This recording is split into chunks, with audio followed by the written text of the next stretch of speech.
Course et régate. Course et régate, Nicolas Venance. Course et régate, une émission d'actu nautique Yachting Art.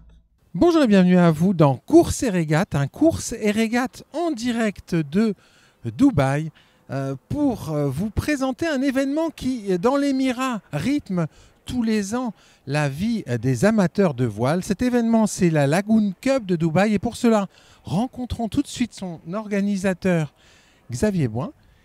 Xavier, bonjour. Bonjour Nicolas.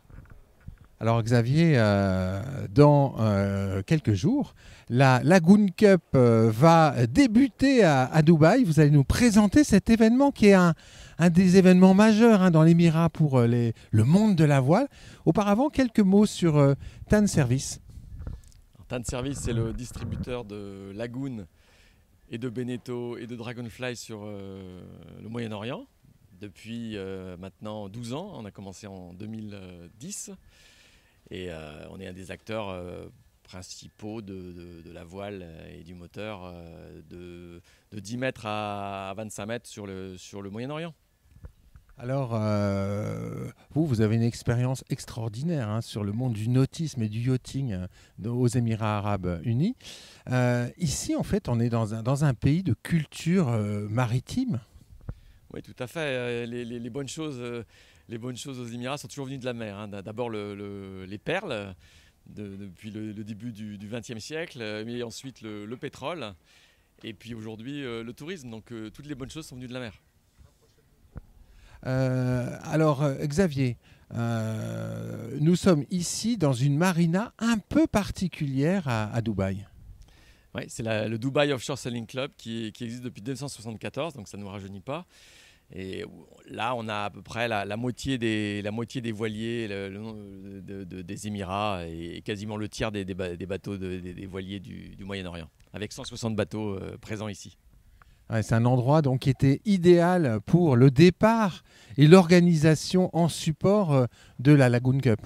Oui, le Dubai Offshore Sailing Club nous aide énormément en termes de logistique, en termes de restauration, en termes d'accueil. Donc on est très très content et très fiers de le faire avec eux. C'est un club prestigieux qui organise aussi des courses avec l'Aurore comme le Dubai Muscat. Donc la Lagoon Cup rentre complètement dans ce format. Alors justement, on parle de format. Parlez-nous, présentez-nous le format de la Lagoon Cup parce qu'on est entre la course, la convivialité et un moment de plaisir ultime quand on aime la voile. C'est exactement ça. C'est une course en fait très ouverte. C'est la Lagoon Cup, donc c'est ouvert à tout le monde, aussi bien aux catamarans, évidemment aux lagoons, mais aussi aux monocoques et aussi aux trimarans. Donc on va avoir une trentaine de bateaux, ce qui est énorme pour ici. Je pense qu'on est une des courses à la voile les plus populaires en termes de nombre de bateaux présents. Et surtout, c'est sur 2 jours. Donc on va partir du Dubai Offshore Sailing Club de Dubaï jusqu'à une île qui s'appelle Moon Island, donc tout un programme qui est à 32 milles d'ici. On va passer une soirée sur l'île avec un très bon repas organisé par le Dubai Offshore Sailing Club. Et puis le lendemain, recourse dans l'autre sens, Moon Island, Dubaï. Donc c'est vraiment la fête de la voile avec convivialité. On va avoir des conférences le soir sur des voyages aux Seychelles en lagoon, sur aussi un peu une petite partie sur les voiliers classiques, parce qu'on aime bien étendre. Il ne faut pas fermer les choses, il faut ouvrir, il faut que ce soit vraiment intéressant pour tout le monde. Il faut que les gens passent une bonne soirée, passent 2 jours très sympathiques sur la voile. C'est ça qui est vraiment important. Et on laisse ouvert, on n'est pas fermé dans notre approche. Donc voilà, c'est ça le concept de la Lagoon Cup. C'est culture voile quelque part. C'est culture voile, c'est plaisir voile, c'est la voile ensemble. Et c'est un grand merci pour l'environnement aussi, c'est sympa. Et Dubaï, la continuation de la culture voile de Dubaï aussi, où c'est très fort. Quelles sont les tendances que vous voyez dans le monde de la voile sur le Moyen-Orient et plus particulièrement sur les Émirats Arabes Unis ?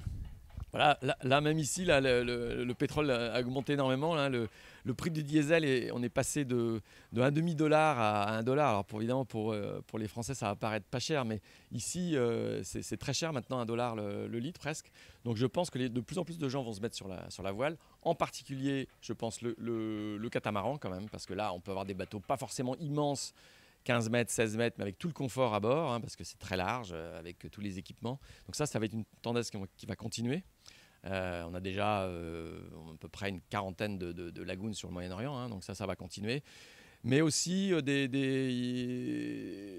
monocoques avec surtout le groupe Beneteau qui fonctionne de mieux en mieux avec des nouveaux modèles comme le 34 points, des choses comme ça. Et puis aussi les trimarans qui marchent bien avec pas besoin de beaucoup de tirants d'eau ici. Il y a beaucoup d'îles où on peut mettre les bateaux tout près de la plage. Donc ça va marcher aussi. Mais bon, les multicoques ont vraiment un gros intérêt pour le golf. En conclusion, qu'est-ce que vous dites à un plaisancier qui est dans la région avec son monocoque ou son multicoque, qui ne connaît pas, si ça existe, la Lagoon Cup? Qu'est-ce que vous lui dites pour s'inscrire et participer? Il nous envoie un petit mail où il nous envoie un mail à TAN Service, où il envoie un mail à Odosk et il participe. Ça coûte rien, c'est gratuit. Il aura un bon repas, il passera un bon moment en famille avec ses amis et il aura 2 courses organisées pour lui. Donc c'est un peu le rêve quand même, hein. C'est très bien. Et c'est la 3e fois qu'on le fait. On avait 10 bateaux, l'année dernière on avait 30 bateaux. Je pense que cette année on aura un peu plus que 30 bateaux. Merci beaucoup Xavier. Merci Nicolas. À bientôt. Voilà, et puis moi je vais vous quitter avec ce panoramique sur cette marina dédiée à la voile. Voilà, du club de voile de Dubaï. À très bientôt sur Courses et Régates.